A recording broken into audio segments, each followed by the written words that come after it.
معانا مرة تانية. النهاردة هنعمل مع بعض فرنش توست. ما تنسوش لو عجبكم الفيديو تعملوا سبسكرايب ولايك وشير.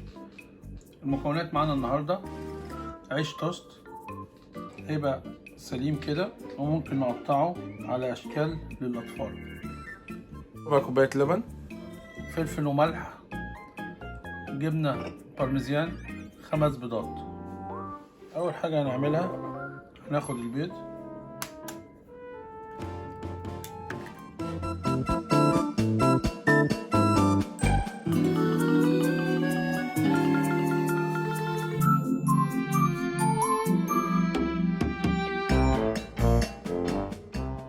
نحط اللبن،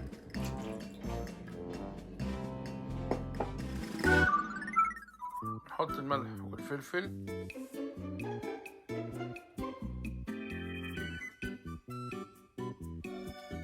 الجبنة،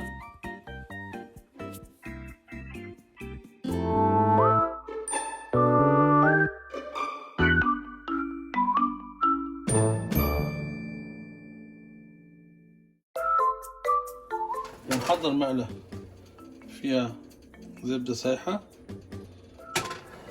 ونبتدي ناخد التوست بتاعنا. نحط كده كده ونطلع.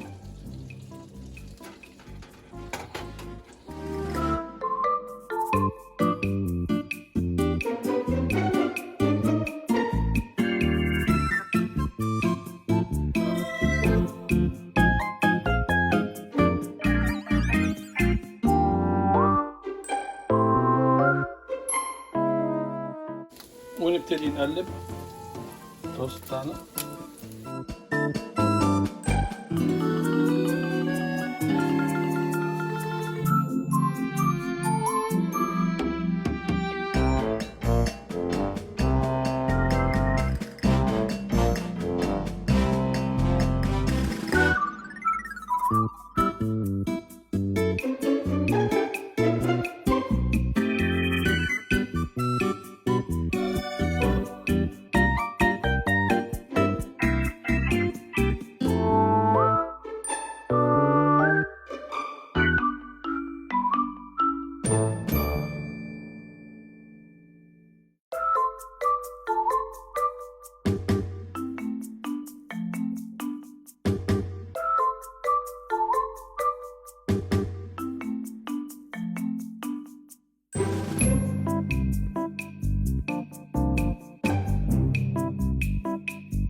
دلوقتي هنعمل نوع تاني من الفرنش توست.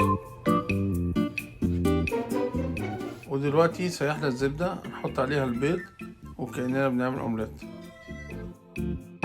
وهنحط فيه 2 توست بالمنظر ده كده.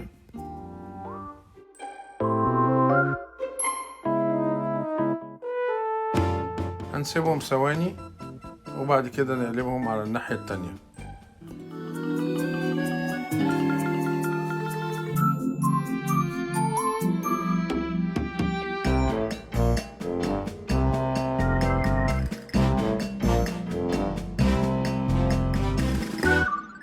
وبعد ما قلبناهم هنسيبهم على النار لحد البيض ما يستوي.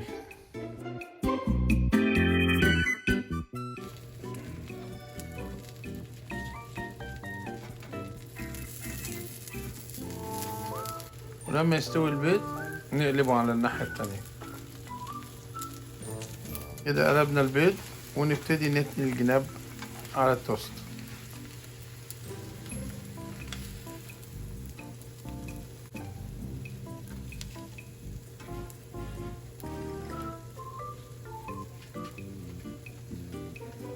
وبعد كده نقلب واحدة من التوست فوق التانية.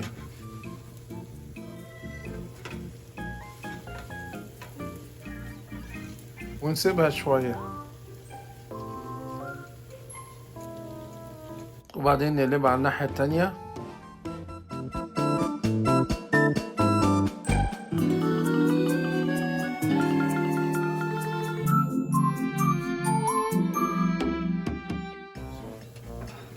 والمنظر ده تكون استوت ونشيلها من على النار.